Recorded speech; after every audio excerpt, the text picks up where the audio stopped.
స్టాకులు ఏవైతే ఉన్నాయో వాటన్నిటినీ కూడా యుద్ధ ప్రాతిపదికన వాటన్నిటినీ కూడా ఎస్టిమేషన్లు చేసి అవి మనం ఫుల్ ఫ్లెడ్జ్డ్గా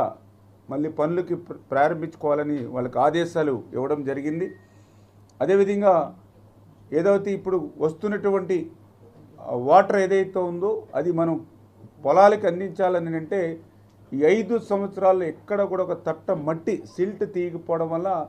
మరి శివారు ప్రాంతాలకి మరి మనకి నీరున్నా కూడా అందనటువంటి పరిస్థితి ఏదైతే ఉందో, కొన్ని డ్రైన్స్లో అయితే చిన్నపాటి వర్షానికి కూడా ఆ డ్రైన్స్లో సిల్ట్ 5 సంవత్సరాలు ఒక తట్ట మట్టి కూడా ఎత్తలేనటువంటి పరిస్థితిలో మరి వేల ఎకరాల ఆయకట్టు ఏదైతే మునిగిపోతూ ఉందో, అందుకే ఇమ్మీడియట్లీ ఆ డీసిల్టింగ్ ఏదైతే ఉందో దాన్ని కూడా ఎస్టిమేషన్లు ఇవన్నీ కూడా ఆ కెనాల్స్ నుంచి డ్రైన్స్ అన్నీ కూడా తీసుకుని అవి కూడా యుద్ధ ప్రాతిపదికన పూర్తి చేయాలనేటువంటి